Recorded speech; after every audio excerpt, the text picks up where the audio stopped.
सरकार की जय हो, साचे दरबार की जय हो, बोल माता रानी की जय हो, श्री नर्मदा मैया की जय हो, श्री सद्गुरुदेव भगवान की जय हो। जय जय श्री राधे, जय जय श्री राधे, जय जय श्री राधे श्याम।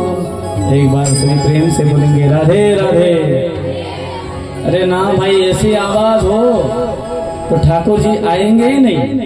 अगर ठाकुर जी को बुलाना है थोड़ा जोर से और प्रेम से बुलाना है, राधे राधे, फिर भी मजा नहीं है। ऐसा नहीं लग रहा कि ठाकुर जी आ जाएंगे। एक बार जोर से राधे राधे। हाँ, शायद आज आ जाएंगे। हरि शरणम।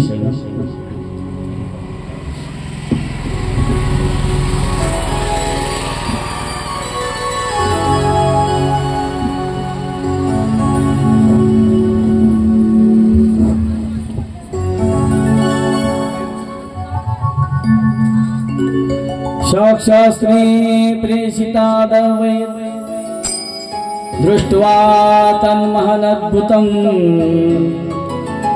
अदृष्टा श्रुतपर्वत्वात् सा नोपेयाय शंकितः। परम मंगलमय परात्पर अखिलेश्वर अकारण करुणावरुणालय भक्तवंशा कल्पतरु तड़ित विनंदित पीतांबरधारी बालकृष्ण लाल की पति वांग्मयी मूर्ति कथा श्रीमद् भागवत पुराण। मां नर्मदा का उद्गम स्थान अमरकंटक, और ये अमरकंटक के पावन परिसर में मां नर्मदा के तट पर बसा हुआ माधोपुर ग्राम साहू मोहल्ला और शारदीय नवरात्रि जो अत्यंत पावन पवित्र पर्व है, और इस पवित्र पर्व में श्रीमद् भागवत कथा सप्ताह का हम सब लाभ ले रहे हैं।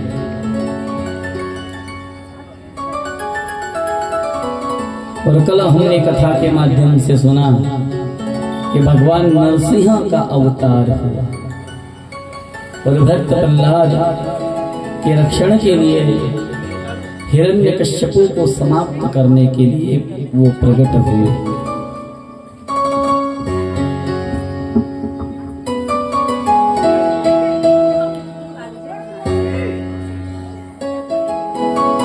और जैसे ही हिरण्यकश्यप का वध हो गया,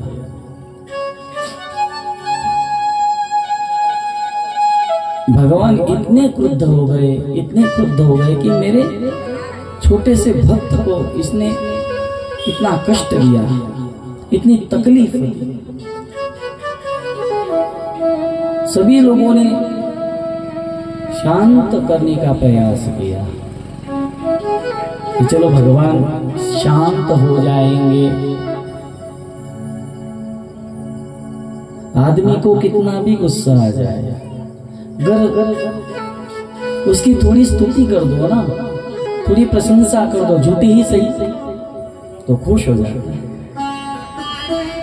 अगर कोई बिगड़ गया है, वो गुस्सा कर रहे हैं और हम कहे अरे जाने दो ना, क्यों गुस्सा करते हो? आप जैसे इतने बड़े लोग, इतने अच्छे लोग, इतने सज्जन लोग गुस्सा करेंगे तो अच्छा थोड़ी लगता है। हम तो छोटे हैं, हम तो गलती करेंगे, लेकिन आप बड़े हो, बुरा मत मानो। बस इतना भी कह दिया तो उनका गुस्सा, तो फिर वो कहेंगे ऐसा नहीं करना था, वैसे नहीं करना था। स्तुति में बहुत ताकत होती है। हाँ, अरे जगत नियंता स्तुति से प्रसन्न होता है। हम तो इंसान हैं, इसलिए हमारा काम निकालना हो तो हम क्या करते हैं? सामने वाले की स्तुति ही तो करते हैं।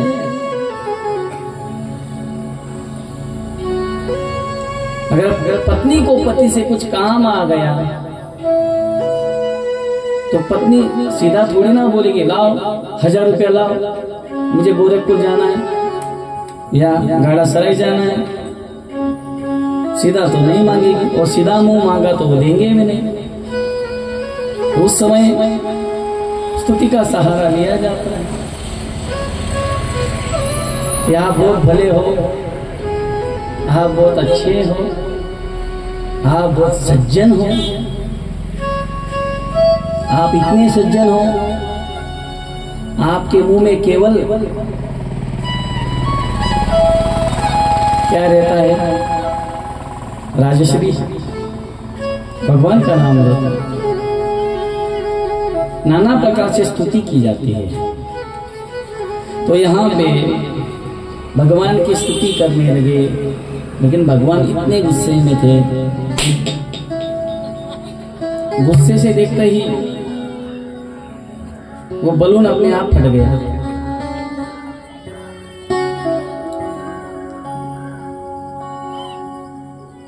तब एक एक देवता जाके मनाने लगे, लेकिन भगवान किसी से ना मानने वाले थे। किसको मानने वाले थे?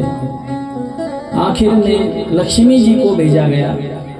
और लक्ष्मी जी ने सोचा चलो मेरे ऐसे भी तो मेरे प्रभु शांत ही है, क्योंकि उनका स्वरूप है शांताकारं भुजगशयनं पद्मनाभं सुरेशं विश्वाधारं गगनसदृशं मेघवर्णं शुभांगं लक्ष्मीकान्तं कमलनयनं योगिभिर्ध्यानगम्यं वंदे विष्णुं भवभयहरं सर्वलोकैकनाथं।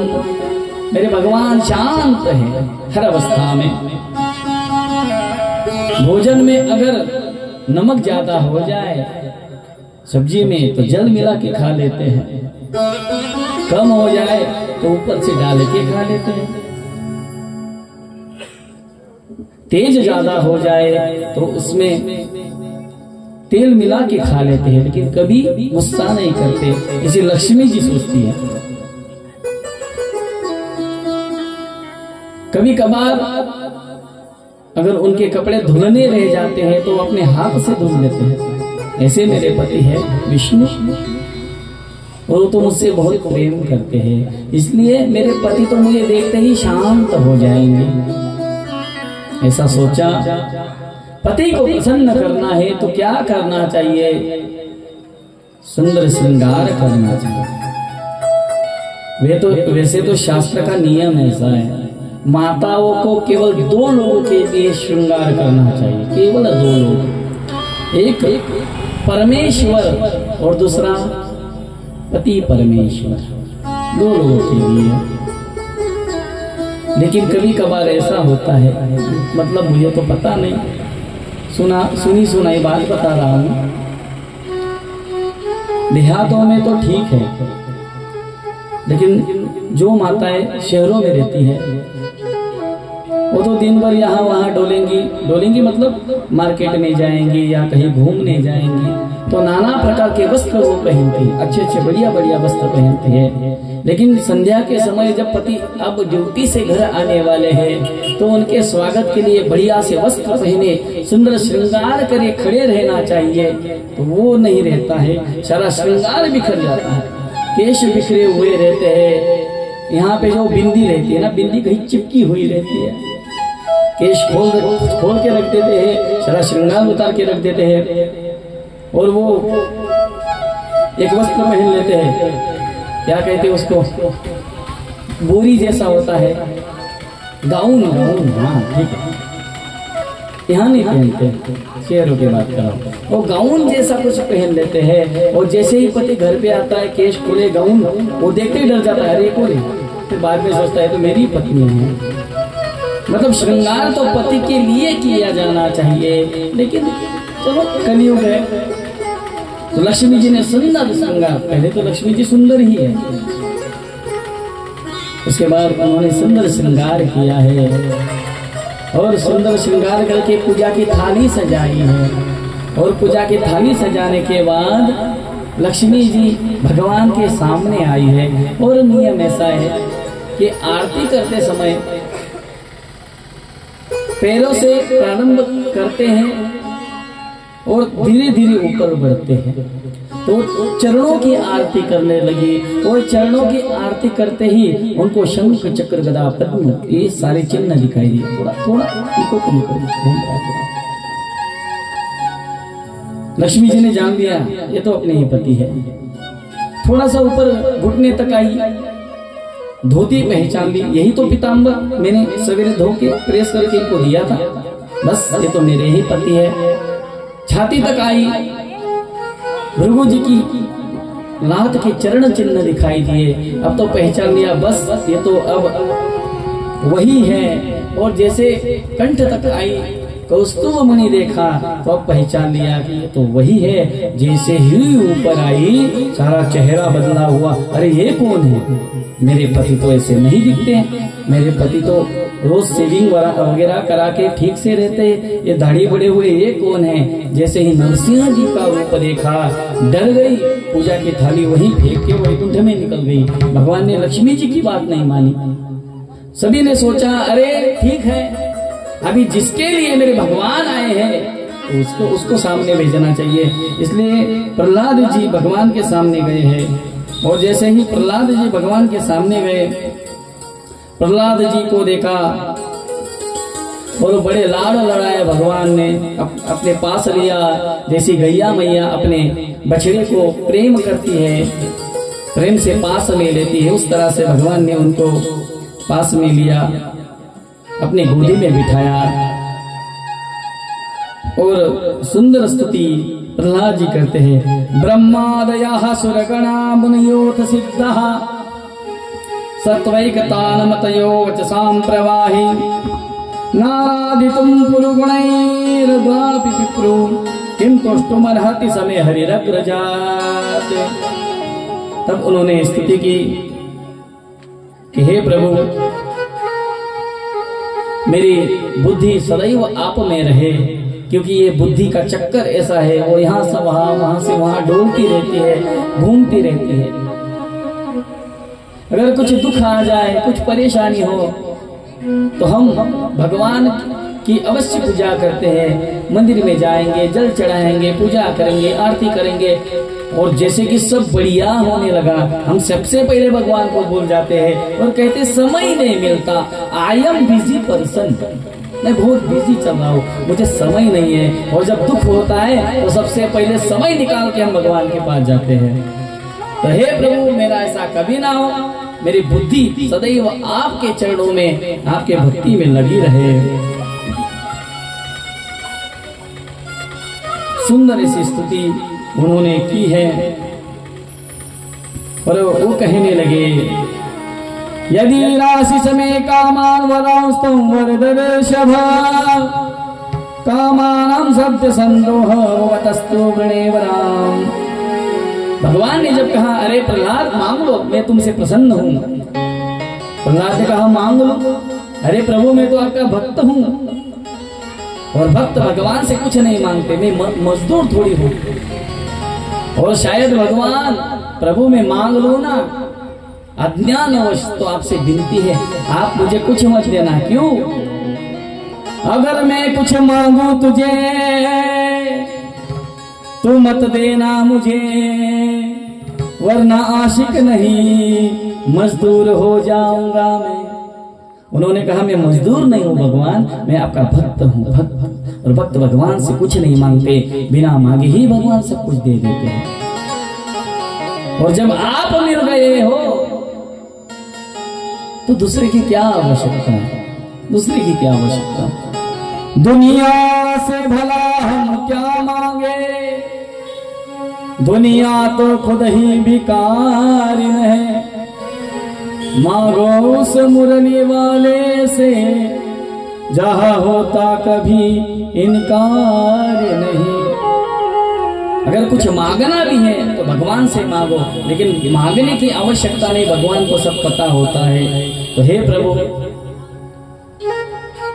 और कुछ आपको देने की इच्छा हो तो मुझे इतना पता है, इस सारी दुनिया का सुख कहाँ है? उत्तमानाम स्वरूपम ही चरण शब्देन मन्यते। तो सारा सुख आपके चरणों में है। और प्रभु कुछ देना है तो एक देना, मुझे चरणों से लगा ले मेरे श्याम मुरली। जय हो। प्रेम से ताली की सेवा करते हुए भगवान के सामने यही मांगना है।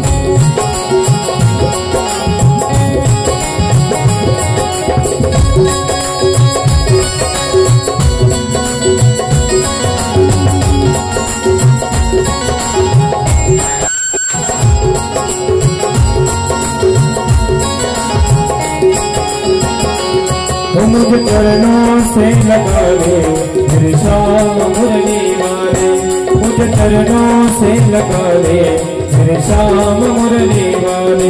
मुझे चरणों से लगा ले मेरे श्याम मुरली वाले, मुझे चरणों से लगा ले मेरे श्याम मुरली वाले। ओ मेरी सांस सांस में तेरा, ओ मेरी सांस सांस में तेरा, हे नाम मुरली वाले। मुझे चरणों से लगा ले मेरे श्याम मुरली वाले, मुझे चरणों से लगा ले मेरे श्याम मुरली वाले। मेरी सांस सांस में तेरा, मेरी सांस सांस में तेरा, हे नाम मुरली वाले। मुझे चरणों से लगा ले मेरे श्याम मुरली वाले, मुझे चरणों से लगा ले मेरे श्याम मुरली वाले।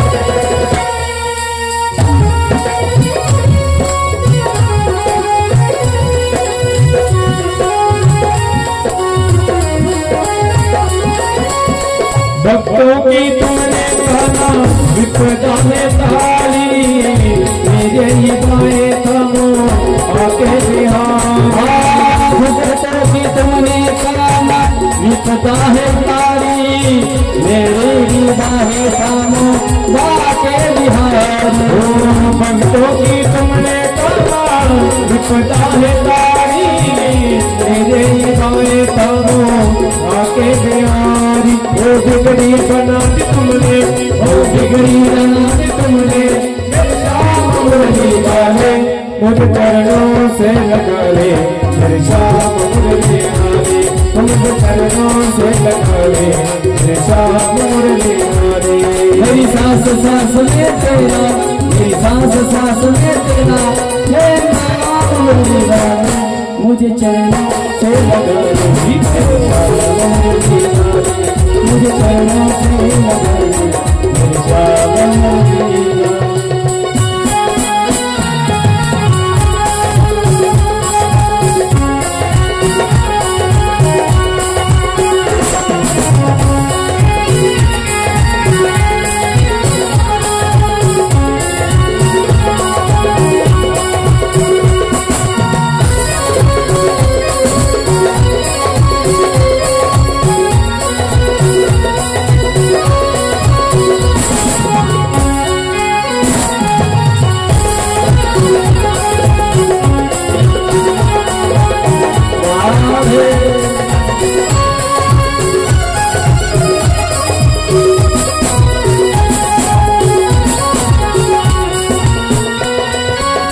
तुम हो गया के सागर जन्मों की मैं हूँ प्यासी, देते हो मुझे भी चरणों में बस जरा सी।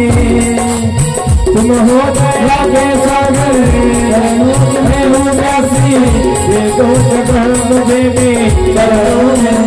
ओ शुभ हो तुम ही, ओ शुभ हो तुम ही, श्याम मुरली वाले मुझे चरणों से लगा ले, मेरे श्याम मुरली वाले मुझे चरणों से लगा ले, मेरे श्याम मुरली वाले। मेरी सांस सांस मेरी सांस सांस ले नाम मुरली वाले मुझे चरणों से लगा ले, श्याम मुरली वाले चरणों से लगा ले, हे मुरली वाले मुरली वाले मुरली वाले मुरली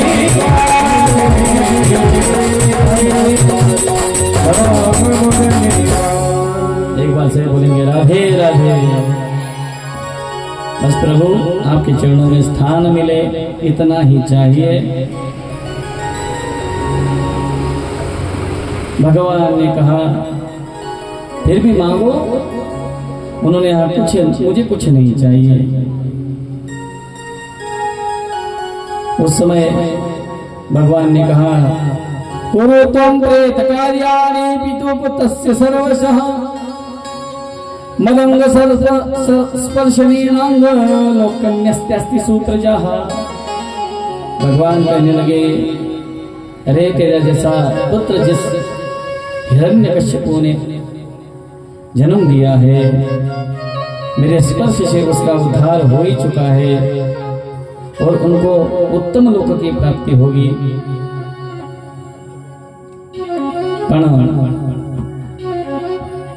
कुछ मांग लो अगर तुम्हें मांगना है तो। लेकिन सच्चा भक्त भगवान से कभी कुछ मांगता ही नहीं है। उस समय भगवान ने ही अपने मन से कहा एक मनवंतर तक राज्य करो और उसके बाद मेरे वैकुंठ में मेरे पार्षद के रूप में मेरे पास रहो। यहाँ सप्तम स्कंद समाप्त होता है, अष्टम स्कंद को प्रारंभ होता है। अष्टम स्कंद में इसे मनवंतर कथा कही जाती है। बहुत सारे मनवंतर है और अनेक मनवंतरों में भगवान अनेक प्रकार के अवतार धारण करते हैं। यहाँ पे भगवान एक हत्ती के लिए हरि रूप धारण करते हैं। बहुत ही सर्वसाधारण नहीं। कैसा है?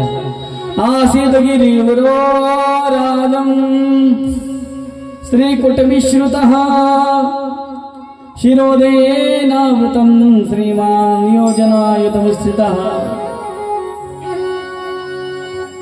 त्रिकुट नाम का पर्वत था और उस त्रिकुट पर्वत पर गजेंद्र नाम का एक हत्ती निवास करता था। उसे अनेक पत्नियां थी, अनेक बच्चे थे। उसके साथ वो संसार का सुख भोग रहा। त्रिकुट पर्वत किसे कहते हैं?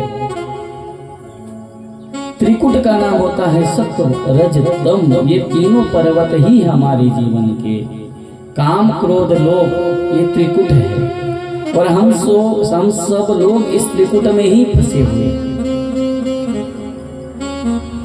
गज का नाम होता है गज इंद्र। वो पूरे हत्तियों का राजा था, उसका नाम गजेंद्र था। एक दिन ऐसा हुआ, स्नान करने के लिए एक तालाब के किनारे अपने परिवार के सहित वो गया और रास्ते में जाते हुए जितने भी उसको वृक्ष लगे उसको उखाड़ते हुए वो चला गया।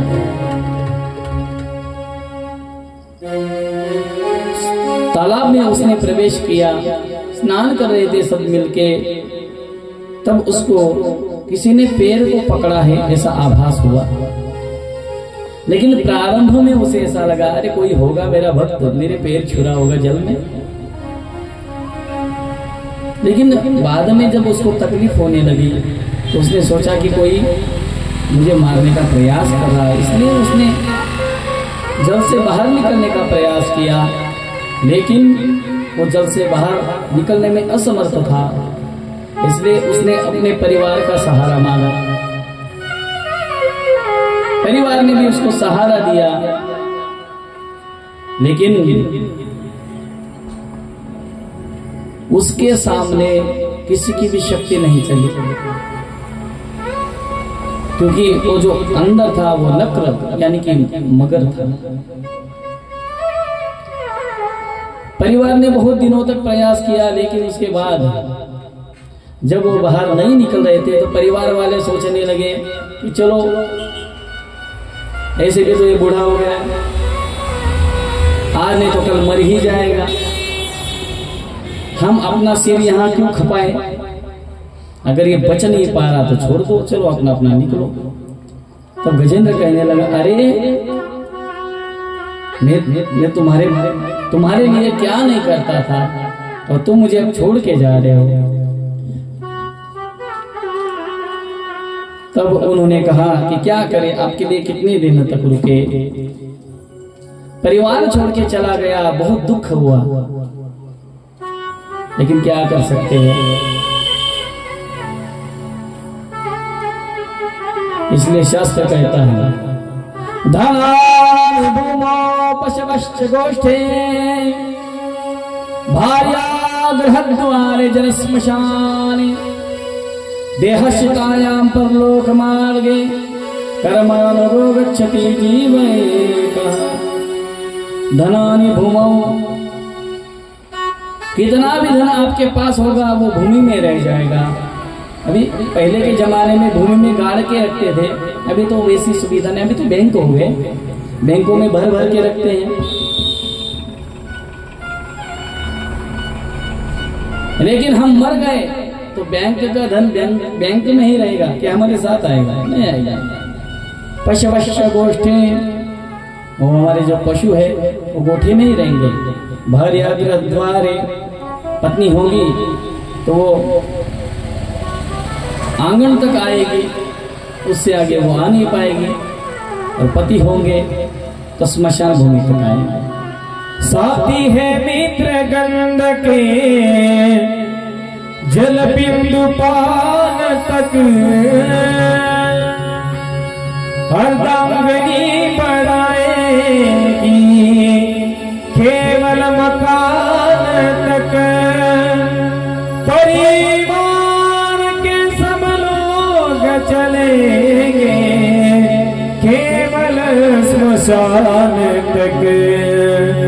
बेटा भी हक निभाएगा अग्निदान तक, तो इससे भी आगे भजन ही साथी, हरि के भजन बिना अकेला रहेगा। इससे भी आगे भजन ही साथी, हरि के भजन बिना अकेला रहेगा।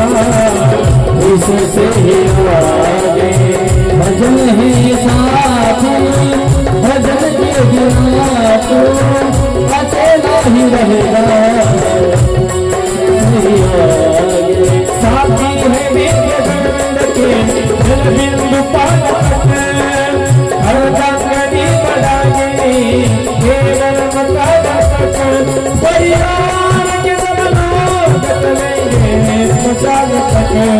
बेटा भी हक निभाएगा अग्निदान तक, तो इससे भी आगे भजन साथी, हरि के भजन बिना अकेला रहेगा। इससे भी आगे भजन साथी, हरि के भजन बिना अकेला रहेगा। इससे भी आगे। इसलिए ऐसा नहीं कह रहे कि घर दो छोड़ दो, परिवार को छोड़ दो, काम धंधा छोड़ दो, गल्ला करना छोड़ दो, गोरखपुर का बाजार है तो छोड़ दो। हम कहाँ बोले छोड़ दो, चले जाओ, क्या दिक्कत है। उसको तो मत छोड़ो, लेकिन उसके साथ भजन को भी तो मत छोड़ो। साथ में जो आएगा वो भजन आएगा।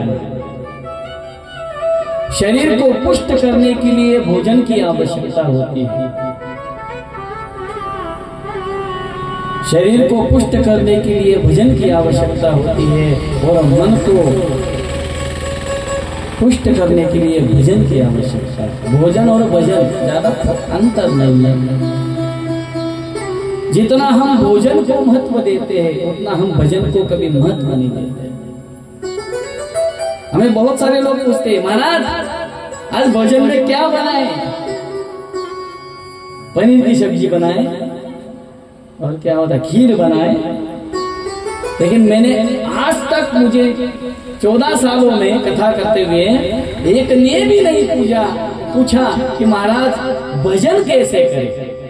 भोजन के लिए तो सब पूछते हैं, भोजन क्या बनाए, कैसे बनाए, आप क्या खाओगे, लेकिन कभी भजन के लिए नहीं पूछते। और भोजन की पद्धति और भजन की पद्धति अलग है।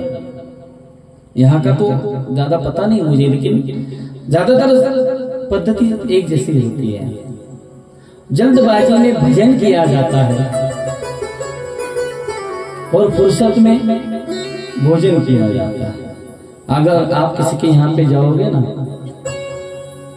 जिसके यहाँ पे पंगत है, वो क्या कहेगा, आराम से खाना, कोई जल्दबाजी नहीं है, आराम से खाओ, ठूस ठूस के खाओ, यहाँ तक खाओ, दबा के खाओ। अगर किसी को कहा जाए अरे तबीयत खराब है, डॉक्टर को बुला दूंगा, लेकिन खाओ। लेकिन भजन में मैंने ऐसा कभी नहीं सुना कि बढ़िया से भजन करो, अच्छा भजन करो। भजन भजन भजन जल्दी जल्दी करो, चलो 1-2 जज गा लो, जल्दी से आरती निपटा लो, जाना है हमें। ये स्थिति है। शरीर भजन के लिए है, ना भोजन के लिए, लेकिन हम उसका यूज भोजन के लिए करते, ना भजन के लिए। भजन आवश्यक है, क्योंकि वही साथ में आने वाला है। गजेंद्र को याद आ गई कि मेरे परिवार ने तो मुझे छोड़ दिया, थोड़ा ही को कम करो, मेरे परिवार ने तो मुझे छोड़ दिया, लेकिन जिसने ये दुनिया बनाई है, मैं भी तो उसका परिवार हूं, तो वो मुझे क्यों छोड़ेगा। तो उसने उस तालाब में कमल पड़ा हुआ था, उस कमल को अपने सूंड से उठाया और अपनी भाषा में ओम नमो भगवते तस्मै यत एतच्चिदात्मकं पुरुषाय बीजाय परेशाय धीमहि। जैसे ही वो कमल पुष्प लिया, आकाश में उसको ऊपर उछाला और कहा कि अगर इस सृष्टि का कोई नियंता होगा, उस सृष्टि को चलाने वाला अगर कोई होगा, तो कृपया वो मेरा रक्षण करे। ऐसा जोर से चिल्लाए, सबको उस गजेंद्र की वाणी सुनाई दी, लेकिन सबने कहा भाई नाम ले लेते तो अच्छा होता। अगर आप किसी को चिट्ठी भेज रहे हो, अगर चिट्ठी में आप पता नाम ना लिखो, तो वो चिट्ठी घूम के अपने पास आ जाती है।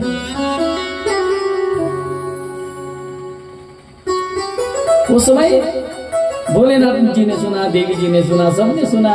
उन्होंने कहा भाई नाम तो लिया नहीं, बेनाम है, कैसे चले जाए। उतने में यह वाणी मेरे प्रभु ने सुनी।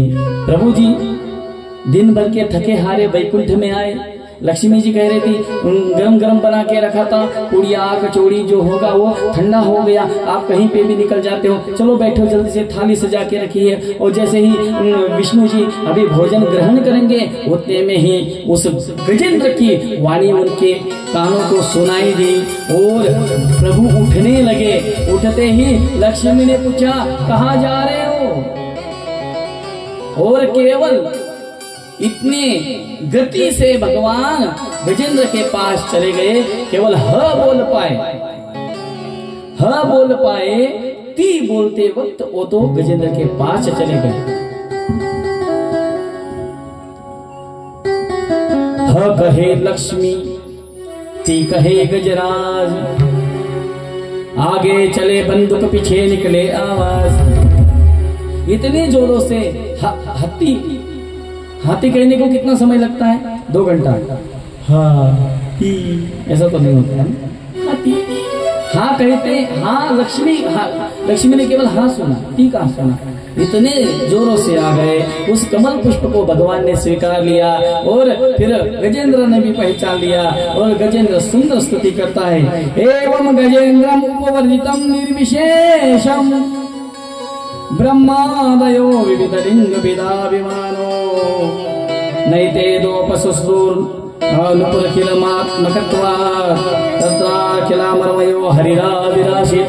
हे प्रभु श्री हरि, आपके चरणों में मेरी वंदना है, आप मेरे प्राणों का रक्षण करें। और भगवान ने उनको जल से बाहर निकाला और जैसे ही जल से बाहर निकाला तो उसके साथ वो नक्र यानी कि मगर भी बाहर आ गया। और भगवान ने सुदर्शन चक्र से उस नक्र का क्या कर दिया? उद्धार कर दिया। बोल भक्त वत्सल भगवान की जय हो। अब ये गजेंद्र कौन था? वो नक्र कौन था? उसको नक्र क्यों होना पड़ा? इसको गजेंद्र क्या क्यों होना पड़ा? इसकी भी कथा दी गई है। लेकिन चलो, हमें तो आज ठाकुर जी को बुलाना ही है समय से, इसलिए आगे की कथा ऐसी आती है कि एक समय ऐसा हुआ, दुर्वासा मुनि घूमते घामते स्वर्ग में आ गए। और स्वर्ग में आते ही इंद्र ने उनका बहुत स्वागत किया। इंद्र ने स्वागत किया और स्वागत से प्रसन्न होके अपने गले में जो माला थी, साधु के पास क्या होगा?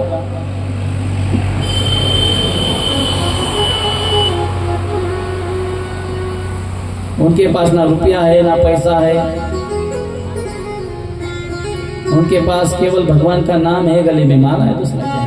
तो माला निकाल के उस इंद्र को दे दी। वो माला बहुत प्रभावी थी, वो कभी सूखती नहीं थी, उसकी सुगंध हमेशा बनी रहती थी। इंद्र तो इंद्र ठहरा। इंद्र ने कहा मैंने इतना स्वागत किया है और इन्होंने क्या दिया? माला दी मुझे केवल। तो माला उस जो ऐरावत नाम का हाथी है उसके सुंड में उन्होंने दे दी, मुंह में दे दी। और वो हाथी तो हाथी ठहरा, उसने अपने पैर के नीचे कुचल के रख दी। और दुर्वासा ने देख लिया, उनका नाम ही दुर्वासा। नजदीक जाने का काम नहीं, दूर से ही, दूर ही रहो, पास में मत जाओ, इतने गुस्से वाले। तो दुर्वासा ने शाप दे दिया, तुझे अपनी संपत्ति का अभिमान है, जा तेरी सारी संपत्ति समुद्र में गिर जाएगी। ऐसा कहते ही, हालांकि शाप में जोर से भी दे सकता था, लेकिन मेरी स्थिति नहीं है। और उस समय ऐसा हुआ, सारी संपत्ति जल में गिर गई। और बिना संपत्ति के संसारी लोग तो किसी को महत्व देते ही नहीं, क्योंकि संसारिक जीवन में अगर पूजा जाता है तो वो लक्ष्मी को पूजा जाता है। लक्ष्मी तेरे 3 नाम, परशा परशु परशुराम, सुना है आपने भी?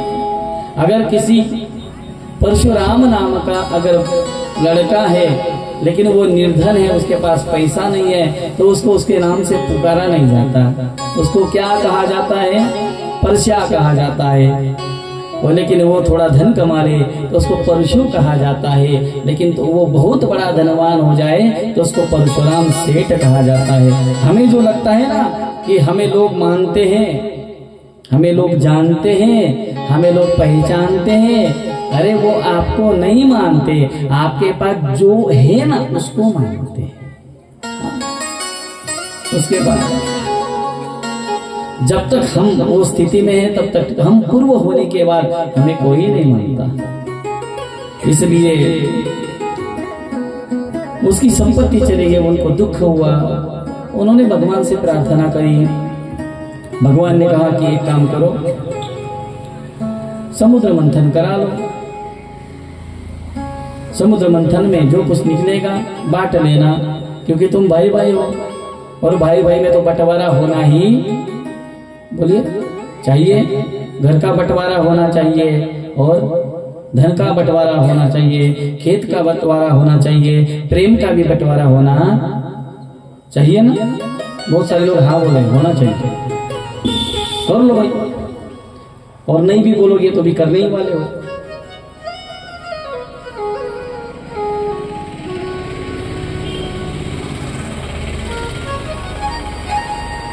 उन्होंने कहा जो भी निकलेगा वो आपको बंटवारा कर लेना पड़ेगा। उन्होंने असुर से प्रार्थना करी, क्योंकि असुर और देवता भाई भाई है। और उन्होंने समुद्र मंथन प्रारंभ किया। मंदराचल पर्वत को रखा गया और वासुकी नाम के जो सर्प थे भगवान शंकर के गले में, उनको निकाल के रखा गया वहां पे। और जैसे ही वो समुद्र मंथन करने लगे तो वो जो मंदराचल पर्वत है वो नीचे धंसने लगा। उस समय भगवान ने कूर्म अवतार धारण किया। कूर्म कच्छप, उसको हम कछुए के नाम से भी जानते हैं। बोल कच्छप भगवान की जय हो। और कच्छप भगवान ने अपने पीठ पे उस पर्वत को धारण किया है और समुद्र मंथन प्रारंभ होने लगा। और सर्वप्रथम उसमें से विष निकला। विष का नाम था हलाहल। वो इतना हलाहल था, केवल उसकी दुर्गंध भी अगर नाक में पड़ जाए तो आदमी मर जाता था। पीने की बात तो अलग है, देखने की बात तो बहुत अलग है। इतना हलाहल विष। तब उन्होंने सोचा अभी निकला है तो स्वीकार तो करना ही पड़ेगा, क्या कर सकते हैं। तो ये किसको दे, ये चीज किसको देनी चाहिए। तब उन्होंने सोचा ये किसको देनी चाहिए, मैंने किसको देना है। तब उन्होंने कहा कि चलो सब में भोले देवता कौन है, सब में तो भोले भंडारी महादेव है। तो ऐसा करते हैं ये विष उनको ही दे देते। देखो दुनिया में भोला रहना भी बहुत बुरी बात है, क्योंकि भोले को ही लोग फंसाते हैं। अच्छी अच्छी चीजें अपने पास रख लेंगे और बुरी बुरी चीजें अगर कोई भोला होगा इसको दे पकड़ा देंगे, ले भाई तो रख ले। तो सब भोलेनाथ के दरबार में चले गए और भोलेनाथ से प्रार्थना करने लगे। महादेवा हो महादेवा तेरा डमरू डम डम डम डम बजतो जाय रे हो महादेवा।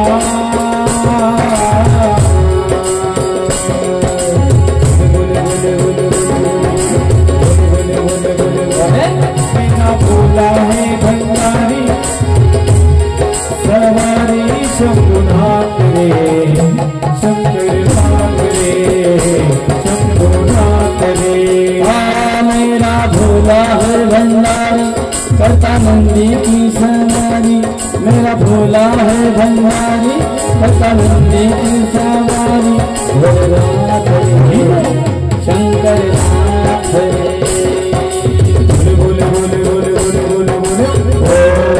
शिवाय शंभो नमः शिवाय, ओम नमः शिवाय शंभो नमः शिवाय। गौरा भांगर करके बोली तेरे साथ है भूत की टोली। गौरा भांगर करके बोली तेरे साथ है भूत की टोली। भोलेनाथ रे, शंकर नाथ रे, शंभुनाथ रे।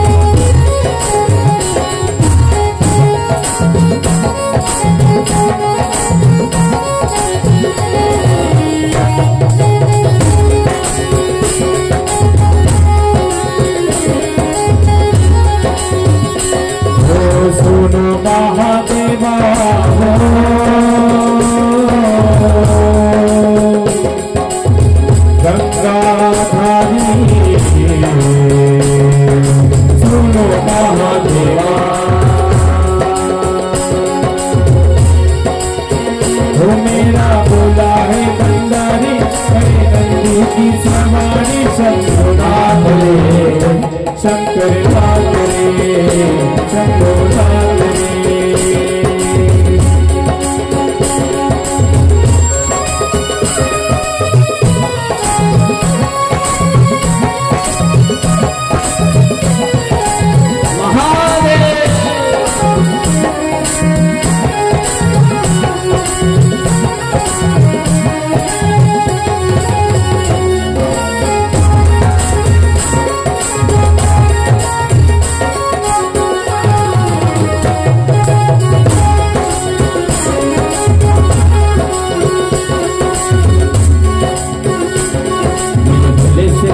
मेरे भोले से भोले बाबा मेरे भोले से भोले बाबा भोले बाबा मेरे भोले से भोले बाबा भोले से भोले बाबा भोले से भोले बाबा मेरे भोले से भोले बाबा भोले बाबा भोले से भोले बाबा मेरे भोले से भोले बाबा मेरे भोले से भोले बाबा मेरे भोले से भोले बाबा भोले बाबा मेरे भोले से भोले बाबा भोले से भोले बाबा मेरे भोले से भोले बाबा मेरे भोले से भोले बाबा भोले बाबा भोले से भोले बाबा सुना महादेवा हो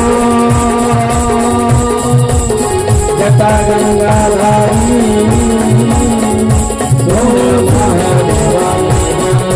काहे को जो गए ले लो तुम्हें काहे को जो गए ले लो तूने काहे को जो मेरा मारा मेरे भोले बाबा भोले से भोले बाबा भोले से भोले बाबा भोले से भोले बाबा मेरे भोले से भोले बाबा भोले बाबा भोले से भोले बाबा।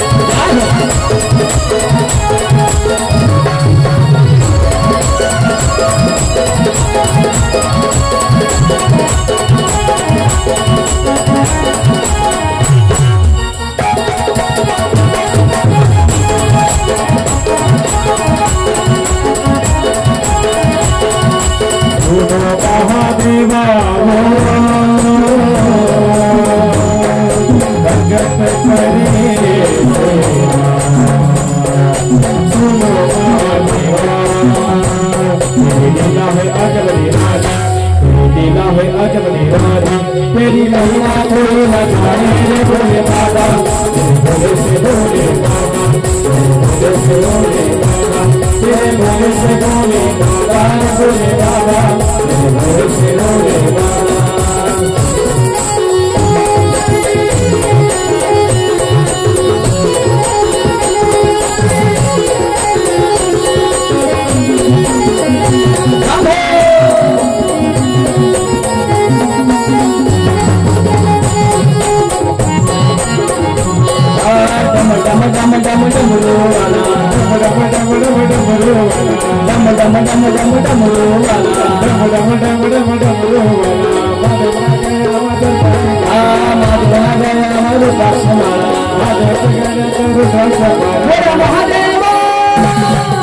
दर्शन दे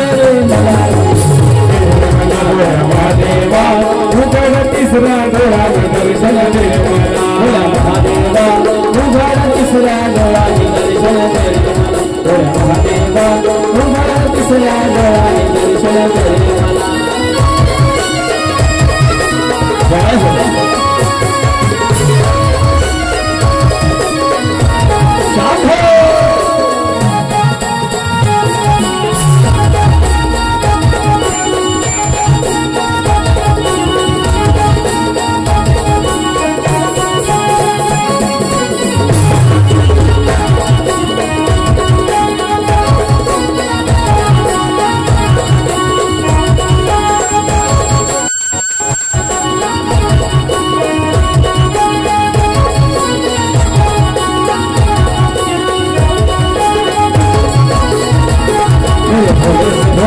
भोले से भोले बाबा मेरे भोले से भोले बाबा भोले बाबा मेरे भोले से भोले बाबा भोले से भोले बाबा भोले से भोले बाबा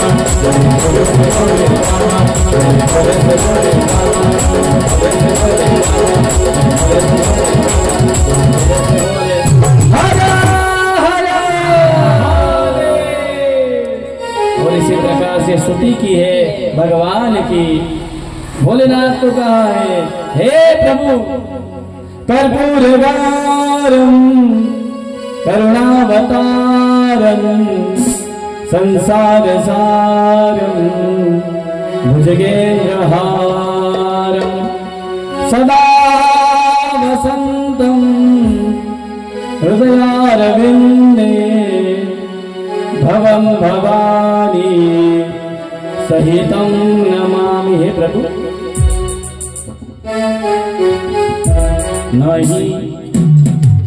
नहीं होगा।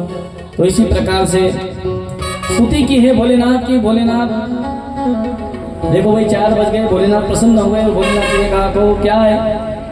उन्होंने कहा प्रभु हम समुद्र मंथन कर रहे हैं और सबसे पहली जो चीज निकली है, वस्तु हमें प्राप्त हुई, वो हम आपको प्रदान कर रहे हैं। तब तो भोलेनाथ कहने लगे, देखा पार्वती तुम तो हमेशा कहती हो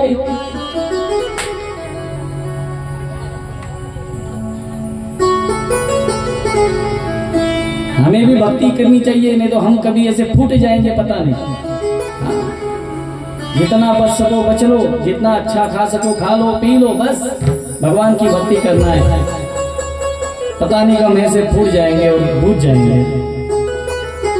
भोलेनाथ ने कहा पार्वती तुम तो हमेशा कहती हो कि देवता मुझे मानते नहीं, देखो कितना मानते हैं, और जैसे ही पहली चीज निकली तो मुझे प्रदान करने आए।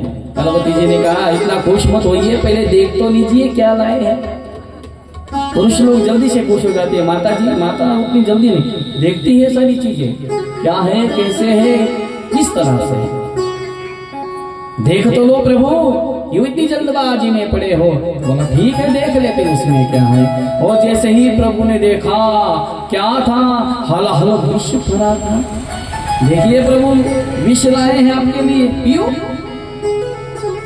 तो मेरे भोलेनाथ ने कहा ठीक है, अरे अगर मेरे विष को पीने से अगर जगत का कल्याण होता है तो पार्वती इस जगत के कल्याण के लिए मैं विष भी पी सकता हूँ।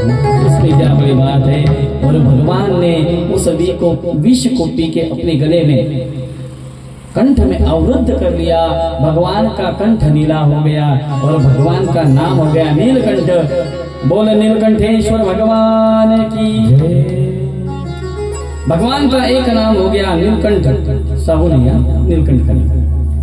और इस तरह से फिर एक एक रत्न बाहर आए।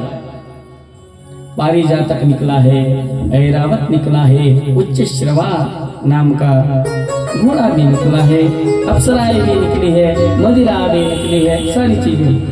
और उसी में लक्ष्मी जी भी निकली है। लक्ष्मी जी भगवान विष्णु को प्रदान की गई है। अंत में धन्वंतरी भगवान अमृत का कलश लेके प्रकट हुए और उस समय असुरों ने अपनी वृत्ति दिखाई, उस कलश को लेके भाग गए और सभी देवताओं को अमृत की प्राप्ति हो, इसलिए मेरे भगवान ने एक अवतार लिया, उसको मोहिनी कहते हैं। बोलो मोहिनी भगवान की जय जय। मोहिनी अवतार लिया है और मोहिनी अवतार लेके सारे असुरों को सम्मोहित करके असुरों को मदिरा यानी कि शराब पिलाई है और अमृत सारे देवताओं को पिलाया। और उस समय सूर्य और चंद्र इनको देवताओं को अमृत पिला रहे थे और असुरों को शराब। उस समय स्वर भानु नाम का एक दैत्य था, उसके सामने भुगे उसको ध्यान में आया कुछ ना कुछ गड़बड़ है, इसलिए सूर्य और चंद्र के बीच में थोड़ी जगह थी, तो उस जगह में बलून को मुस्कान ने उठा लिया। हो गया छोटा हुआ है। एक बार सही बोलेंगे राधे राधे। क्या कह रहा था मैं? कथा में क्या कह रहा था? हाँ, चंद्र और सूर्य के बीच में वो स्वर भानु आ गया और भगवान ने जैसे ही उसको अमृत पिलाया उसके कंठ तक अमृत गया। सूर्य और चंद्र ने कहा कि ये राक्षस है, तो भगवान ने उसी समय अपने स्वरूप में आके उसका गला काट दिया, लेकिन अमृत उसके कंठ तक चला गया था, इसलिए वो मरा नहीं। उसके शरीर के 2 भाग हो गए। उसे राहु और केतु के नाम से हम जानते हैं और वो आज भी सूर्य ग्रहण और चंद्र ग्रहण के माध्यम से अपना बदला लेने की कोशिश करते हैं। तो उसके बाद सारे असुर और देवताओं में युद्ध हुआ। सारे असुर तो मदिरा पिए थे, असुर तो देवता तो अमृत पिए थे। सारे असुर मारे गए। उनका राजा था बलि, बलि भी मारा गया। शुक्राचार्य को पता चला, शुक्राचार्य जी वहां पे आए और संजीवनी मंत्र के द्वारा सबको जीवित किया है। और सबको जीवित करने के बाद फिर शुक्राचार्य कहने लगे मैंने सबकी काठ निकाली है, लेकिन विष्णु की काठ मुझे अभी पता चली है कि विष्णु ब्राह्मणों का कभी कुछ नहीं कर सकता। अगर ब्राह्मण का आशीर्वाद प्राप्त हो तो विष्णु भी उन्हें कुछ नहीं कर सकता। तुम एक काम करो, ब्राह्मण की क्या करो, पूजा करो, उनको प्रसन्न करो। और ब्राह्मण तो बहुत भोले भाले होते हैं, अच्छे से खीर मालपुआ खिला दो, थोड़ी दक्षिणा धरा दो, तुरंत ही आशीर्वाद दे देते हैं। हाँ, भगवान के 2 मुख है, एक है अग्नि और दूसरे है ब्राह्मण देवता। अग्नि में स्वाहा और ब्राह्मणों को खिला के आहा। ब्राह्मण ने अगर आहा कहा तो समझ लेना आशीर्वाद मिल गया, उससे भगवान प्रसन्न हो गए। तो ब्राह्मणों की छक के सेवा की है, ब्राह्मण बहुत प्रसन्न हो गए और ब्राह्मणों ने कहा कि तेरी सारी मनोकामना पूर्ण हो जाएगी। तो अजय नाम के रथ पे विराज के उसने इंद्र पे अपना क्या जमाया, अधिकार जमाया है। लेकिन इंद्र पे वही बैठ सकता है जिसने, जो शतक ऋतु है। शतक ऋतु का मतलब होता है जिसने 100 यज्ञ पूरे किए हैं। तो 100 यज्ञ पूरे करने के बाद ही बैठा जाता है। तो वो 100 यज्ञ करने लगे।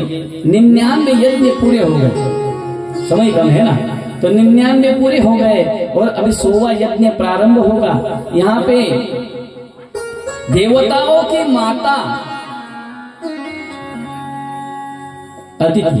अदिति बहुत ही दुख में है। मेरे बच्चे यहाँ वहां डोल रहे हैं, उनके पास ना संपत्ति है ना कुछ है, मेरे बच्चे दुख है, मैं क्या करूं। उस समय कश्यप ने कहा तो एक काम करो, फाल्गुनस्यामल पक्षे द्वादशयों पयोव्रतः, तुम पयोव्रत करो। पय का मतलब होता है दूध। फाल्गुन मास में प्रतिपदा से लेके द्वादशी तक ये व्रत किया जाता है। और ये व्रत जो माताएं करती है तो उनको देवताओं के समान पुत्र की प्राप्ति होती है, लेकिन केवल दूध पर ये व्रत किया जाता है। तो उन्होंने सुंदर ऐसा व्रत किया और सुंदर व्रत करते ही भगवान तो प्रसन्न हो गए। भगवान प्रसन्न हो गए और भगवान ने पूछा, वरम रोही, मांगो मैया, तुमको क्या मांगना है। उस समय मैया ने कहा कि मेरे जो पुत्र है वो पुत्र बहुत दुखी है और उनका कष्ट निवारण आपको करना है, इसलिए आपसे विनती है कि आप मेरे पुत्र के रूप में जन्म लेकर मेरे बाकी के पुत्रों का कष्ट का क्या करो, निवारण करो। उस समय भगवान ने उनको आश्वासन दिया कि माता आप चिंता न करें, मैं आपके पुत्र रूप में क्या होऊंगा, प्रकट होऊंगा। और भगवान ने ऐसा कहा है। और कुछ समय व्यतीत होने के बाद अदिति माता गर्भवती हो गई है। और अदिति माता गर्भवती होने के बाद जैसे कि उनका जो एक नियम होता है, जो महीने होते हैं, वो महीने पूरे होने के बाद भाद्रपद शुक्ल द्वादशी को भगवान बालक रूप में प्रकट हुए हैं और उनका छोटा सा स्वरूप है, इसलिए उनका नाम रखा गया वामन। बोल वामन भगवान की जय। और वामन भगवान प्रकट हुए हैं, इसलिए सभी को आनंद हुआ है, सभी को आनंद हुआ। और सभी देवी देवता वहां आए भगवान के दर्शन करने के लिए। और किसी ने कमंडलू दिया, किसी ने लंगोट दिया है, किसी ने जनेऊ दिया है, किसी ने छत्र चामर आदि सब चीजें दी है और सारी चीजें दी है। और जब मैया की इच्छा पूरी करने का समय आया तब भगवान ने सोचा कि अभी देर करना अच्छी बात नहीं है, क्योंकि समय हो चला है। देर करेंगे तो फिर ठाकुर जी का जन्म जल्दी से नहीं हो पाएगा। और इसलिए वामन जी ने सोचा कि चलो जहाँ यज्ञ चल रहा है उस जगह पे हमें क्या करना चाहिए, चलना चाहिए। और वामन जी अपने स्वरूप में जहाँ वो राजा बलि यज्ञ कर रहा था उस स्थान पे वामन जी भगवान जाने लगे। हरे वामन का वेश बनाए, हरे वामन का वेश बनाए, बलि राजा के द्वारे आए। हरे वामन का वेश बनाए, बलि राजा के द्वारे आए। हरे वामन का वेश बनाए, हरे वामन का वेश बनाए, बलि राजा के द्वारे आए, बलि राजा के द्वारे आए। उनके छोटे छोटे हाथ, उनके नन्हे नन्हे पाँव, उनके छोटे छोटे हाथ, उनके नन्हे नन्हे पाँव, पे गाले हैं, पे गाले हैं, पे गाले हैं और सुहाए, बलि राजा के द्वारे आए। हरे वामन का वेश बनाए, बलि राजा के द्वारे आए। हरे वामन का वेश बनाए, बलि राजा के द्वारे आए।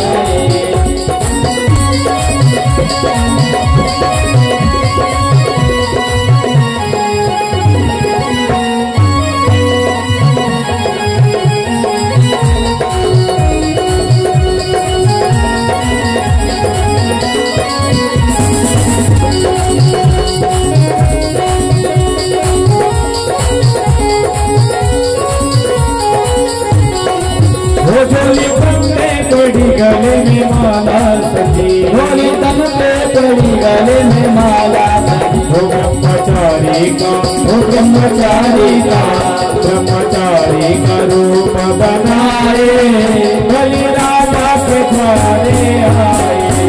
हरे वामन का वेश बनाए, बलि राजा के द्वारे आए। हरे वामन का वेश बनाए, बलि राजा के द्वारे आए। हरे वामन का वेश बनाए, बलि राजा के द्वारे आए।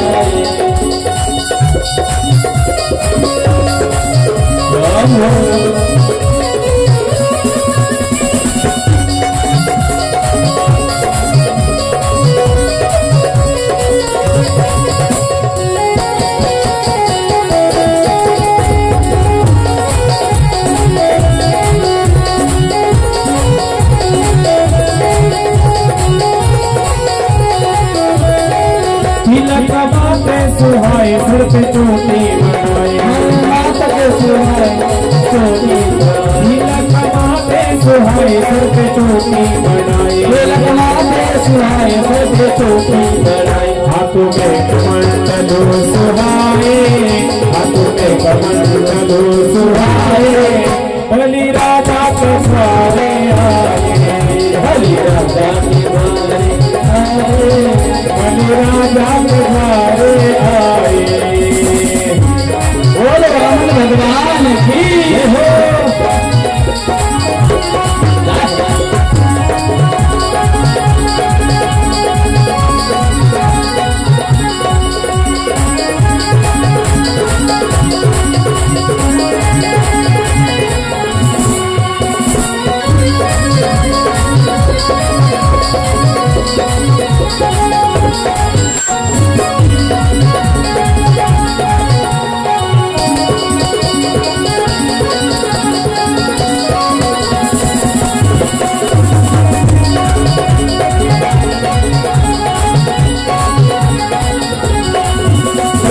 भले उधरे तल को शोभित करे, भले उधरे तल को शोभित करे, भले लगे उधरे तल को शोभित करे, भले उधरे तल को शोभित करे। मृग छाला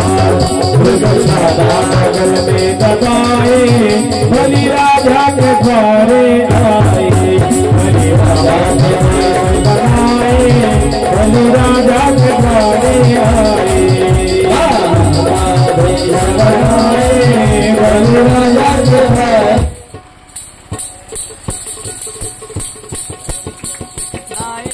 बलि राजा के द्वारे आए,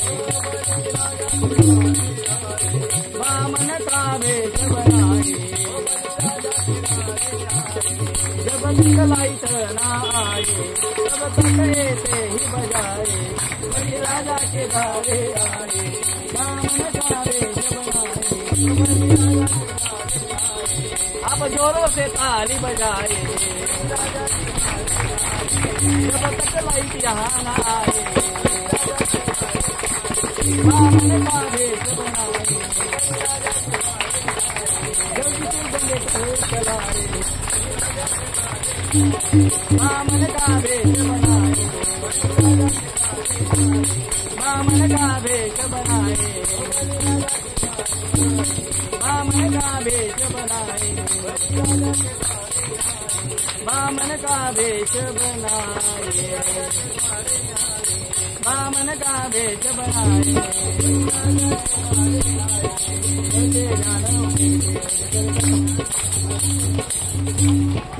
बोल वामन भगवान की। हरि हरि हरि शरण। एक बार सभी बोलेंगे राधे राधे। और वामन भगवान का आपको यहाँ दर्शन हो गया सबको ठीक से बढ़िया से। चल तो अभी वामन भगवान दर्शन लेके चले जाएंगे, क्योंकि आज ठाकुर जी का जन्म करना है। अगर ये झांकी करेंगे तो वो झांकी को समय हो जाएगा, इसलिए एक बार सभी जय जयकार करेंगे। और वामन भगवान आप सभी को आशीर्वाद भी नहीं देने दिया। चलो ठीक है, एक बार सभी उनके लिए ताली बजाएंगे वामन भगवान के लिए।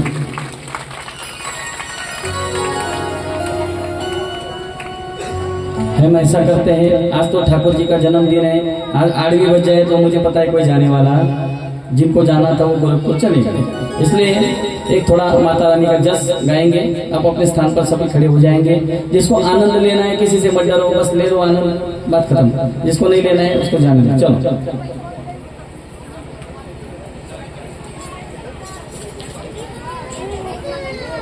बोल काली मैया की जय हो, साचे दरबार की जय हो।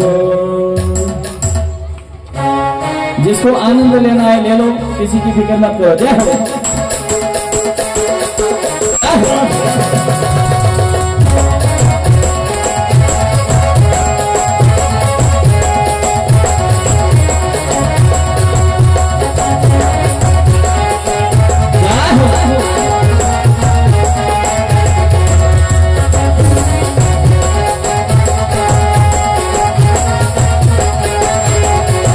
काली काली महाकाली, ओ काली काली महाकाली, ओ काली काली महाकाली, ओ काली काली महाकाली।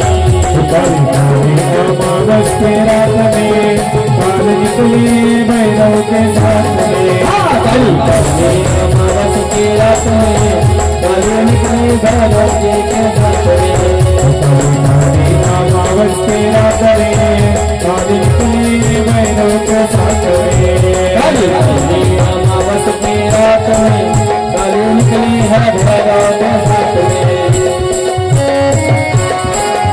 और काली मैया की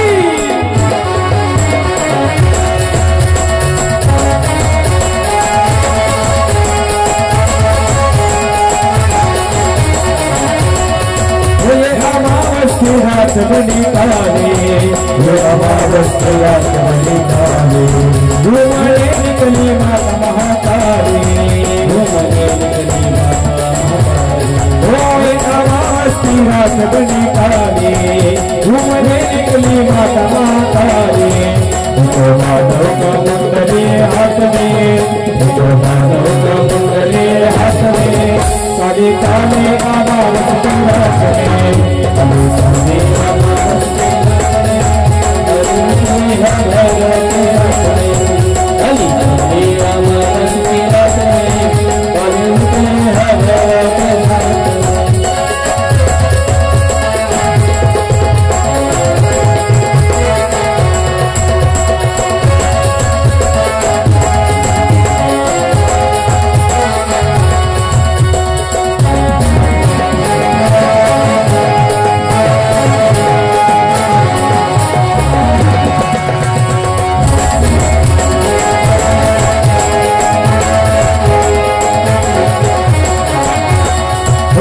सभी करे मात कान तारे, सभी करे मात कान तारे, भैया भैया कहे लाल लाले, भैया भैया कहे लाल लाले, ओके सभी करे मात कान तारे, भैया भैया कहे लाल लाले, हो पागल लगे के साथ में, पागल लगे के साथ में, काली निकले बाबा वसती रात में, काली काली बाबा वसती रात में, काली निकले हैं भैरव के साथ में, काली काली बाबा वसती रात में, काली निकले हैं भैरव के साथ में, काली काली बाबा वसती रात में, काली निकले हैं भैरव के साथ में।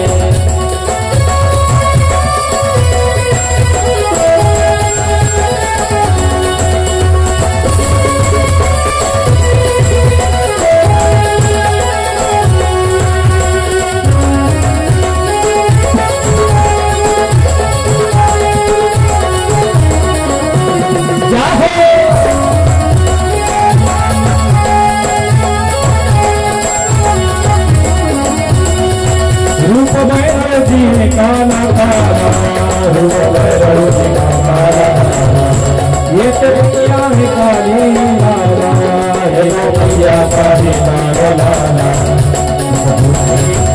एक साथ में, एक लामा के साथ में, काली निकले बाबा वसती रात में, काली काली लामा वसती रात में, काली निकले भैरव के साथ में, काली काली लामा वसती रात में, काली निकले भैरव के साथ में, काली काली लामा वसती रात में, काली निकले है भैरव के साथ में।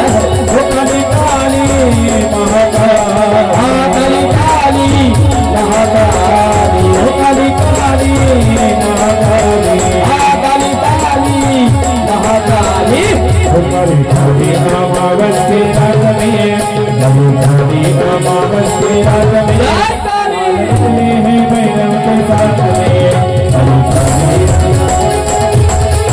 काली निकले हैं भैरव के साथ में।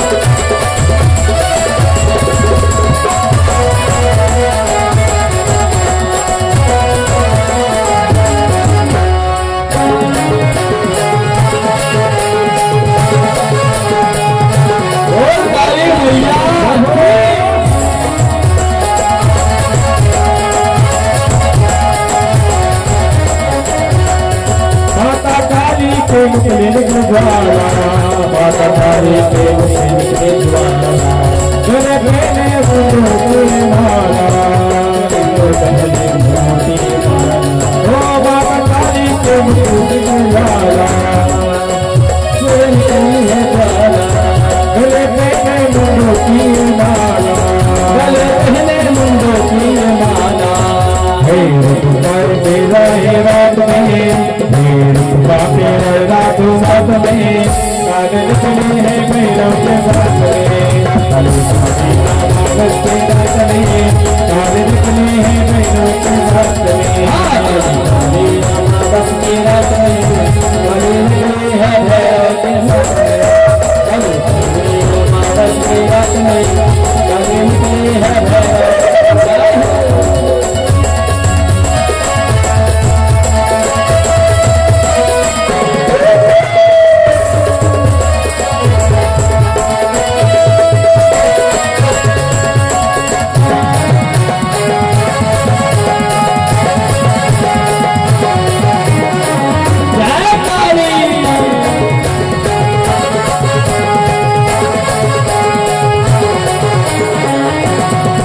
काली काली महाकाल, हा काली काली महाकाल, काली काली महाकाल, हा काली काली महाकाल। काली नामावस्ते रात जय काली निकले हैं भैरव के साथ में। काली काली नामावस्ते रात में काल निकले हैं भैरव के साथ में। काली काली नामावस्ते रात में काल निकले हैं भैरव के साथ में। काली काली नामावस्ते रात में काल निकले हैं भैरव के साथ में। काल निकले हैं भैरव के साथ में। काल निकले हैं भैरव के साथ में। काल निकले हैं भैरव के साथ में। काल निकले हैं भैरव के साथ में।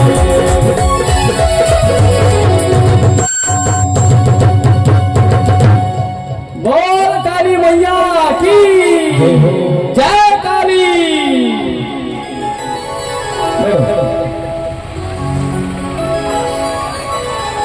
और इस प्रकार से वामन भगवान बलि राजा के दरबार में आ गए।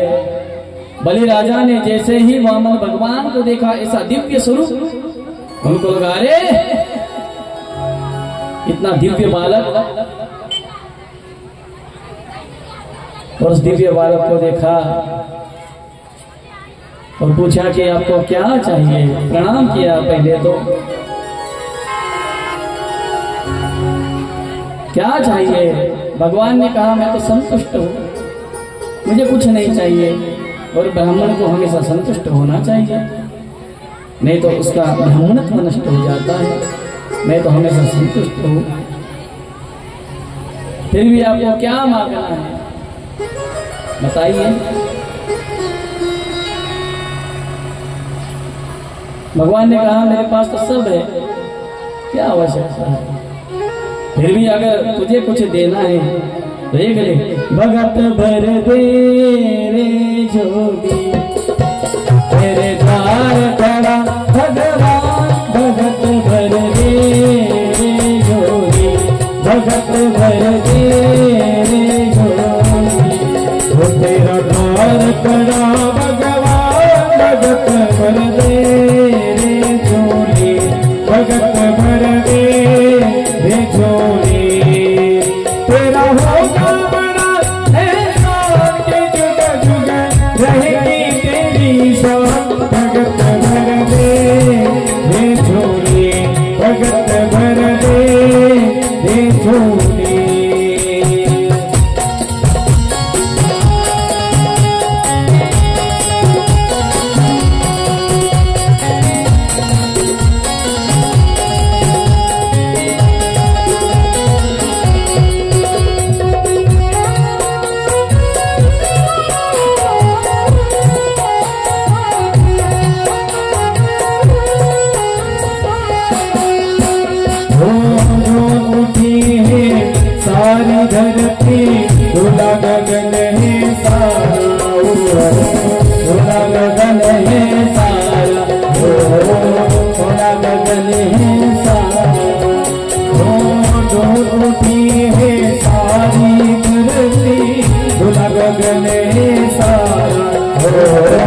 फिर भी बहुत आग्रह किया। आग्रह के बाद भगवान ने कहा कि मुझे देना है तो 3 पग भूमि दे दो और मुझे कुछ नहीं चाहिए। बलि ने कहा कि ब्राह्मण देवता आप केवल शरीर से ही कम नहीं, मुझे बुद्धि से भी कम लगते हो। अरे मैं सामने से इतना कह रहा हूँ मांग लो तो आप 3 पग भूमि मांगते हो, क्या करोगे 3 पग भूमि का? उन्होंने कहा मैं संतुष्ट ब्राह्मण हूँ, ज्यादा मुझे क्या करना है। 3 पग भूमि में भजन करेंगे, संध्या करेंगे, क्या करेंगे दूसरा। उसने कहा नहीं, मुझे आपको 3 पग भूमि देना शोभा नहीं देगा, तो दूसरा मांग लो। मैं आपको मेरा आधा राज्य दे दूं, आप छोटे से हो तो आपके लिए छोटी सी बहू ला दूं, आपकी गृहस्थी सजा दूं, क्या करो बोलो। भगवान ने कहा कि तुझे जितना कहा उतना दे दो, अन्यथा मैं चला जाऊंगा। शुक्राचार्य ने देखा कि दूसरा तीसरा कोई नहीं है, साक्षात विष्णु है। शुक्राचार्य ने कहा कि भाई बलि रहने दे, ये विष्णु है तुझे ठगने आया है। तब बलि राजा ने कहा कि इस जगत का पालनहार सारी दुनिया जिससे मांगती है, अगर वो मुझसे मांग रहा है, अरे मैं तो अपना जीवन भी न्यौछावर कर दूं। और तब उसकी माता बलि राजा की माता ने देखा और बलि राजा की माता कहती है बलि हुई सती नहीं गई विरोचन के साथ, ऐसा पुत्र पैदा किया जो प्रभु पसारे हाथ। अरे साक्षात प्रभु को आना पड़ा, मेरा बेटा ऐसा है। तो भगवान ने कहा कि अगर 3 पग भूमि देना है तो दो, अन्यथा मैं चला। बलि राजा ने कहा ले लो प्रभु। उसने कहा ऐसा नहीं, संकल्प करना पड़ेगा। ठीक है, तो संकल्प करने के लिए जैसे ही हाथ में उस झारी को लिया, कंडमंडलों को लिया,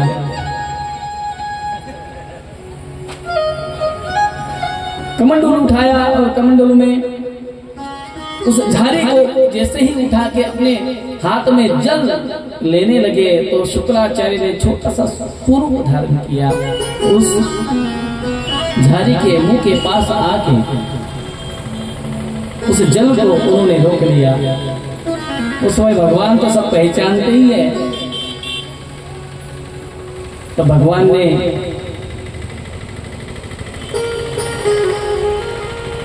पहचान लिया कि ये शुक्राचार्य है। और तब एक छोटा सा दर्भ लिया और दर्भ उठा के जैसे ही उस झाड़ी के मुंह में घुसेड़ दिया तो शुक्राचार्य का एक आंख फोड़ दी। वैसे ही शुक्राचार्य बाहर निकल आए, उनको दर्द होने लगा और बलि को शाप दे दिया, जा तेरी सारी संपत्ति नष्ट हो जाएगी। और जैसे ही बलि ने जल ले लिया और संकल्प छोड़ा, भगवान ने विराट स्वरूप धारण किया। पहले पग में सारी पृथ्वी को उन्होंने नाप लिया, उसके बाद इंद्र और अपना स्वर्ग और मृत्यु अपना सत्यलोक तक उनका दूसरा पैर चला गया। और बलि को पूछा, बता बलि तेरा दान तो अधूरा हो गया है, तीसरा पैर मैं कहाँ रखूं? उस समय बलि ने कहा कि प्रभु दाता और दान की गई वस्तु ये एक होती है कि अलग होती है? उन्होंने कहा कि अलग अलग होती है। तो मैंने तो मेरी संपत्ति दान की है, लेकिन अभी मैं स्वतंत्र हूँ, इसलिए प्रभु मैं खुद को आपको दान करता हूँ। तीसरा पैर मेरे मस्तक पर रखिए। और जैसे ही भगवान ने उनके पैर पर अपने मस्तक पर पैर रखा, वो पाताल में चले गए। बोल भक्तवत्सल भगवान की जय। और बलि राजा की भक्ति से प्रसन्न हुए। भगवान ने कहा, मांग अब बलि, तुझे क्या चाहिए? बलि ने कहा कि प्रभु मैं मांगूंगा तो आप दोगे? बोले दिया तुझे तो भी पाताल में रहे, और आगे का इंद्र अवश्य ही तू होगा। पुरंदर के बाद अब अगला इंद्र बलि होने वाला है पाताल में। तो उन्होंने आशीर्वाद मांगा कि जब मैं इस राज्य से बाहर आऊं, तब द्वार में आप खड़े मुझे हमेशा मिले। तो भगवान को कहा कि आप द्वारपाल हो जाओ मेरे। भगवान को मानना तो था ही, द्वारपाल हो गए। वॉचमैन की ड्यूटी उनकी लग गई है। यहाँ लक्ष्मी जी राह लेकर रही है, भगवान अब आएंगे तब आएंगे। फोन किया तो उठाते नहीं, व्हाट्सएप पे मैसेज का रिप्लाई देते नहीं। क्या हुआ? इंस्टा पे स्टोरी देखी तो कोई स्टोरी नहीं। तब लक्ष्मी जी ने नारद जी से पूछा कि मेरे प्रभु कहाँ है? उस समय के व्हाट्सएप, फेसबुक, इंस्टा सारे नारद जी थे। तो नारद जी ने कहा कि भगवान तो अभी ड्यूटी कर रही है, नौकरी पे लग गए, जॉब कर रहे हैं। तो जॉब कर रहे हैं? बोले द्वारपाल हो गए बलि के। अच्छा। उस समय लक्ष्मी जी ने क्या किया, एक सर्वसाधारण स्त्री का रूप धारण करके वहां सेवा करने लगी बलि के द्वार की। बलि ने एक दिन जान लिया, पहचान लिया और कहा ये कौन है जो यहाँ सेवा करती है? उसको सामने बुलाया। तब उसने बलि को अपना भाई बना लिया, और बलि को भाई बना लिया, उसका पूजन किया। तो बलि ने प्रसन्न होकर मांगा, और जिस दिन लक्ष्मी ने बलि का पूजन किया उसे बलि प्रतिपदा कहते हैं। पूजन करते ही कहा कि मांग, तुझे क्या मांगना है बहन? उस समय लक्ष्मी ने कहा, देख भाई, अगर तुझे मुझे कुछ देना है दूसरा कुछ मत दे। वो तेरा वॉचमैन है ना खड़ा हुआ, वो दे दे मुझे, दूसरा कुछ नहीं चाहिए। बोले वो क्यों चाहिए? तब लक्ष्मी ने अपना स्वरूप प्रकट किया। तो अभी भाई है, देना पड़ेगा। लेकिन भगवान ने वचन दिया कि जिस समय हे बलि, तू जिस समय उस द्वार में आएगा मैं तुझे हमेशा खड़ा मिलूंगा। और आज भी पाताल में जब बलि द्वार में आता है तो भगवान आज भी वहाँ खड़े मिलते हैं। भगवान इतने ऋणी हो जाते हैं। इस तरह से भगवान की कथा हमने हमारे समय अनुसार उसका श्रवण किया है। और उसके बाद भगवान ने मत्स्य अवतार धारण किया है। ऐसे नाना प्रकार के अवतारों की कथा आती है। उसके बाद यहाँ जिनकी हम देश शब्द से राह देख रही है, जिस समय ठाकुर जी प्रकट हुए थे तब बारिश का मौसम था। अभी बारिश का मौसम नहीं है, लेकिन ठाकुर जी प्रकट होने वाले हैं तो शायद आ सकती है, उसको कोई रोक नहीं सकता है। तो चलो, जब तक कथा चलेगी तब तक चलेगी। जब बारिश आ जाएगी क्या करेंगे? अपने अपने घर चले जाएंगे, नहीं ना, यही रुकेंगे। चलो, हम पहले रामचरित्र, राम कथा सुनने का प्रयास करेंगे। उसके बाद कृष्ण जी का, ठाकुर जी का जन्मोत्सव मनाएंगे। न शक्यते विस्तरतो वक्तुम वर्षशतैरपि। सुखदेव भगवान कहते हैं कि सैकड़ों वर्ष बीत जाएंगे फिर भी राम वंश और कृष्ण अपने सूर्य वंश और चंद्र वंश की कथा हम पूरी तरह से नहीं बता पाएंगे। सूर्य वंश में अनेक राजा हुए।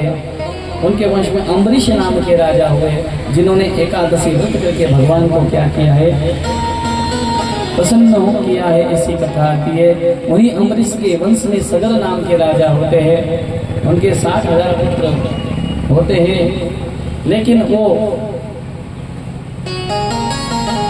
उनके यज्ञ का जो घोड़ा होता है वो इंद्र चुरा के कपिल मुनि के आश्रम में बांध देता है। और सगर पुत्र घोड़े को ढूंढते ढूंढते कपिल मुनि के आश्रम में आते हैं। और कपिल मुनि को दोषी मान के उनको दोषारोपण करते हैं, उस समय कपिल मुनि केवल उन पे दृष्टि डालते हैं, वो भस्म हो जाते हैं। उनका उद्धार अगर गंगा पृथ्वी पे आ जाए तो ही होगा। तो अंशुमान, दिलीप, भगीरथ आदि सभी ने क्या किया, प्रयत्न किया, लेकिन भगीरथ की तपस्या से गंगा प्रसन्न हुई और वो गंगा यहाँ पे आ गई, इसलिए इसे भागीरथी गंगा कहा जाता है। बोल गंगा महारानी की जय। और उसी वंश में युवनाश्व नाम के राजा भी हुए हैं, जिनको पुत्र हुआ। भागवत में तो उनकी बड़ी विचित्र कथा है, उनकी पत्नी को नहीं तो उनको पुत्र हुआ है। उनको जो पुत्र है उसका नाम है मानधाता, तो उसकी भी कथा आती है। तो उन्हीं के वंश में खटवांग नाम के राजा होते हैं। खटवांग नाम राजर्षि खटवांग, जो बहुत ही शूरवीर थे और केवल एक मुहूर्त में इतना दान पुण्य किया कि उन्होंने खुद का उद्धार कर दिया। और उसी खटवांग के वंश में महाराज रघु हुए और तब से रघुकुल रीत सदा चली आई, रघुकुल रीत सदा चली आई, राम जाई कर वचन न जाई, राम सिया राम देवे राम सिया राम देवे मंगल भावना ओ मंगल भावना अमंगल हारी, प्रभु सुदर्शन अजय बिहारी, राम सिया राम जय राम, राम सिया राम जय राम। राम कथा शशि किरण समान, संकट रही जय राम, सिया राम जय राम, राम सिया राम जय राम। पुनि पुनि सुनहि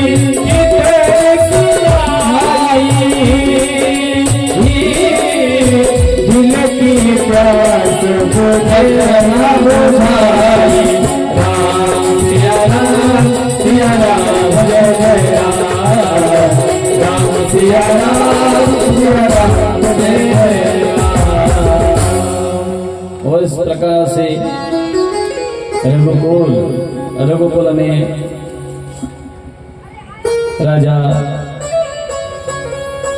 अज हुए, अज के दशरथ हुए और दशरथ के वंश में मर्यादा पुरुषोत्तम भगवान श्री राम ने चैत मास में दोपहर को 12 बजे मतलब मध्याह्न काल में वो प्रकट हुए। बोल मर्यादा पुरुषोत्तम रामचंद्र भगवान की। और भगवान ने क्या लीला करी है, एक श्लोक में भागवत जी में उसका वर्णन आता है। गुरुवर्थ त्यक्त राज्यो वचल धनुवनम पद्म पद्म्याम प्रियायाः पाणिस्पर्शाक्षमाभ्याम मुजित पतर्जो यो हरिद्रानुजाभ्याम वैरूप्याचर्पणख्या प्रिय विरहरुषा रोपिता भ्रूविजृम्भ शस्त्राब्धिवत् सेतु खरदवनः कौशलेन्द्रोऽवतान्नः।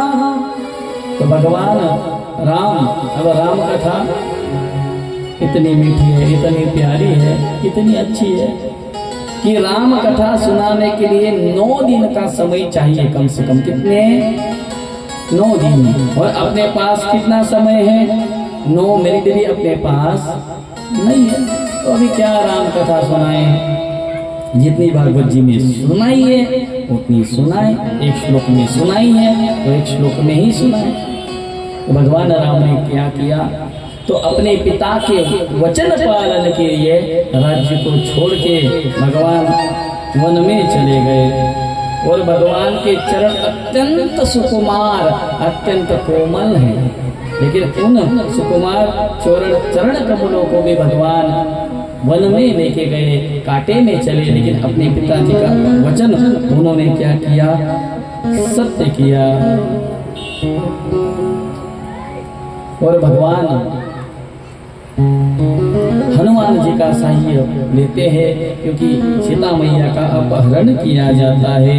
और उस समय भगवान जब वनवास में होते हैं तो उनके पास शूर्पणखा नाम की एक राक्षसी आती है। शूर्पणखा का मतलब होता है शूर्प यानी सूप। सूप जानते हो आप? पहले के जमाने में वो जो धान होता था, धान में से अगर कुछ कचरा निकालना हो तो उस सूप से निकाला जाता, पता था? ऐसा आता, क्या कहते हैं आप लोग उसे? सुपा। सुपा सूप एक ही होता है ना पीने का, टोमेटो सूप नहीं कह रहा हूँ, सुपा सूप।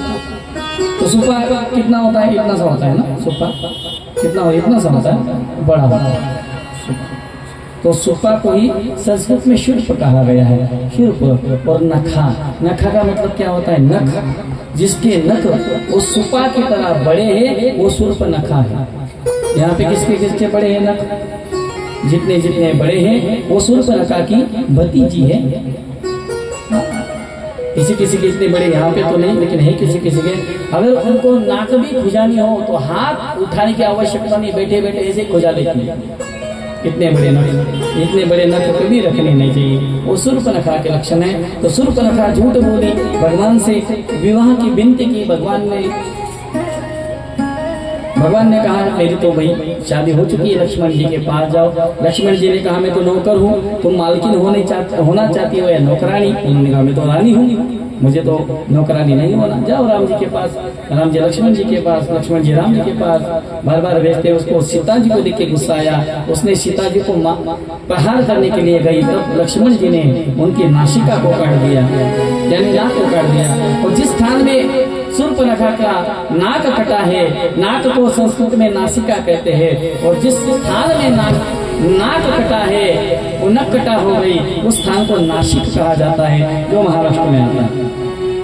तो फिर शूर्पणखा तो झूठी ही ठहरी और रावण के पास गई और उसने झूठा उठा सब कह दिया। रावण ने साधु का वेश धारण किया, फिर सीता मैया का अपहरण किया। आगे की सारी कथा आपको पता है, एक भजन के माध्यम से थोड़ा उस कथा का हम विचार करेंगे। अभी तो केवल 4:45 बजे है। भगवान ठाकुर जी, भगवान श्री कृष्ण कितने बजे प्रकट हुए थे? भगवान श्री कृष्ण का प्रागट्य कितने बजे हुआ था? 12 बजे दोपहर के, रात्रि के। तो अभी 6 घंटे बाकी है, तब तक क्या करेंगे? कथा करेंगे, उसके बाद 12 बजे प्रकट करेंगे। राम कहानी सुनो रे, राम कहानी सुनो रे, राम कहानी। श्री राम जय राम जय राम, श्री राम जय राम जय राम, श्री राम जय राम जय राम, श्री राम जय राम जय राम। कहा सुनाता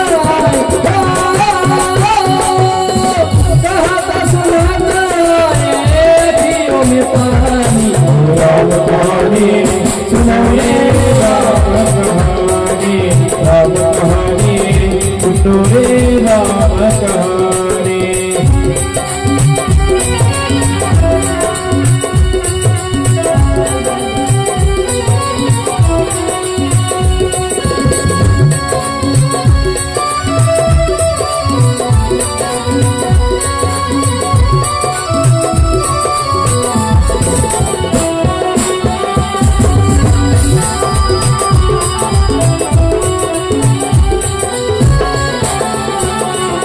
दशरथ के राज दुलारे, कौशल्या के आस के तारे। दशरथ के राज दुलारे, कौशल्या के आस के तारे। वे सूर्य वंश के सूरज, मेरे कुल के उजियारे। वे सूर्य वंश के सूरज, के उजियारे। राजीव नयना बोले, राजीव नयना बोले, बड़ो बड़ी मारी। राम कहानी, राम